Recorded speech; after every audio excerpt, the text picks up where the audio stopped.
ಒಂದು ಸ್ವಲ್ಪ ಪ್ರಯತ್ನ ಪಟ್ಟರೆ ಸಾಕು, ಮಾಡೋ ಅಡುಗೆಯನ್ನು ಬಹಳ ರುಚಿಯಾಗಿ ಆರೋಗ್ಯಕರವಾಗಿ ಬದಲಾಯಿಸ್ಬೋದು. ನಾವು ಯಾವಾಗಲೂ ಮಾಡೋ ಚಪಾತಿನ ಇವತ್ತಿನ ದಿನ ಬಹಳ ಮೃದುವಾಗಿ ಹಾಗೆ ತಿನ್ಬಿಡ್ಬೋದು, ಅಷ್ಟು ರುಚಿಯಾಗಿ ಹೇಗೆ ಮಾಡೋದು ಅಂತ ಹೇಳಿ ನೋಡೋಣ. ನಮಸ್ತೆ, ವೆಜ್ ರೆಸಿಪೀಸ್ ಆಫ್ ಕರ್ನಾಟಕಕ್ಕೆ ನಿಮಗೆಲ್ರಿಗೂ ಮತ್ತೊಮ್ಮೆ ಸ್ವಾಗತ. ಮೊದಲಿಗೆ ಒಂದು ಕುಕ್ಕರಲ್ಲಿ ಸ್ವಲ್ಪ ನೀರು ತಗೊಂಡು 2 ಮೀಡಿಯಮ್ ಗಾತ್ರದ ಗೆಣಸನ್ನು ಬೇಯಿಸ್ಕೊಳ್ಬೇಕು. ನಾನು ಚೆನ್ನಾಗಿ ತೊಳೆದು ಕಪ್ಪಿರೋ ಜಾಗ ಎಲ್ಲ ಒಂದು ಸ್ವಲ್ಪ ಹೀಗೆ ತೆಗೆದು ಮಧ್ಯಕ್ಕೆ 2 ಭಾಗ ಮಾಡಿ ಬೇಯಿಸ್ಕೊಳ್ತಾ ಇದ್ದೀನಿ. ಇಡೀ ಬೇಕಾದರೂ ಬೇಯಿಸ್ಕೊಳ್ಬೋದು. ಆಮೇಲೆ ನೋಡಿ, ಹೀಗೆ ಪುಡಿ ಮಾಡ್ಕೊಳ್ಬೇಕು. ನೀವು ಕೈಯಲ್ಲಾದರೂ ಮಾಡ್ಬೋದು, ಮ್ಯಾಶರಲ್ಲಾದರೂ ಮಾಡ್ಬೋದು. ಹಾಗೆಯೇ ಗೆಣಸಿನ ಸಿಪ್ಪೆ ತೆಗೆದು ಉಪಯೋಗಿಸ್ಬೋದು. ನಾನು ಸಿಪ್ಪೆ ತೆಗಿಲಿಲ್ಲ, ಹಾಗೆ ಪುಡಿ ಮಾಡ್ಕೊಳ್ತಾ ಇದ್ದೀನಿ.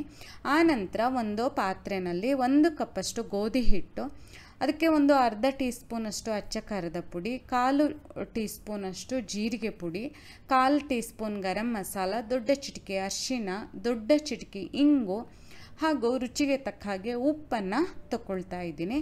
ಇವೆಲ್ಲದನ್ನು ಒಂದು ಸಲ ಕಲಿಸ್ಕೊಂಡು ಇದಕ್ಕೆ ನಾನಿವಾಗ ಚೆನ್ನಾಗಿ ಕೈಯಲ್ಲಿ ತಿಕ್ಕಿ ಒಂದು ಅರ್ಧ ಟೀ ಸ್ಪೂನಷ್ಟು ಓಂ ಕಾಳನ್ನು ಸೇರಿಸ್ಕೊಳ್ತಾ ಇದ್ದೀನಿ. ಹೀಗೆ ತಿಕ್ಕಿ ಹಾಕೋದ್ರಿಂದ ಒಳ್ಳೆ ಘಮ ಬರುತ್ತೆ.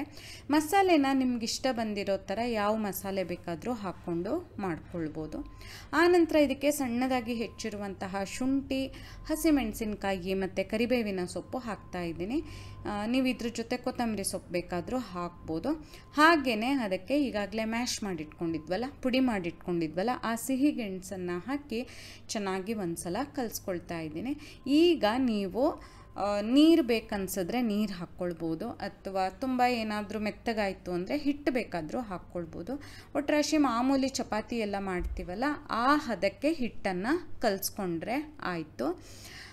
ಇಷ್ಟು ಕಲಸಿ ಆದಮೇಲೆ ಇದಕ್ಕೆ 1 ಟೇಬಲ್ ಚಮಚದಷ್ಟು ಎಣ್ಣೆ ಹಾಕ್ತಾಯಿದ್ದೀನಿ. ಜಾಸ್ತಿ ಎಣ್ಣೆ ಏನೂ ಹಾಕೋದು ಬೇಡ ಈ ಚಪಾತಿಗೆ, ಯಾಕಂದರೆ ನಾವು ಕಾಯಿಸುವಾಗ ತುಪ್ಪ ಹಾಕಿ ಕಾಯಿಸ್ತೀವಿ. ಹಾಗಾಗಿ 1 ಟೇಬಲ್ ಚಮಚದಷ್ಟು ಎಣ್ಣೆ ಹಾಕಿ ಪುನಃ 1 ಸುತ್ತು ಚೆನ್ನಾಗಿ ಹೀಗೆ ನಾದಿ ಒಂದು 20 ನಿಮಿಷ ನೆನೆಯೋದಕ್ಕೆ ಬಿಡಬೇಕು.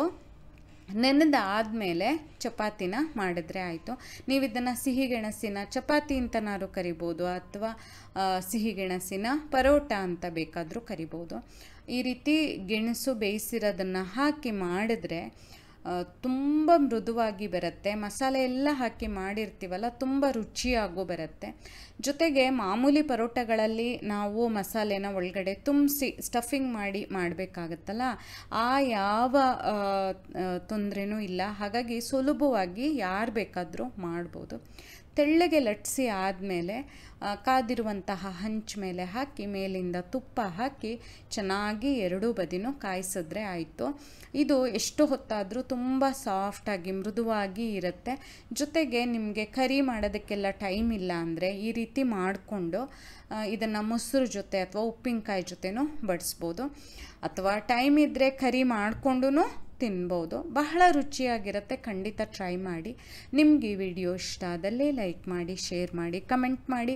ಹಾಗೆ ನಮ್ಮ ಚಾನಲಿಗೆ ಸಬ್ಸ್ಕ್ರೈಬ್ ಮಾಡೋದನ್ನು ಮರಿಬೇಡಿ. ಧನ್ಯವಾದಗಳು.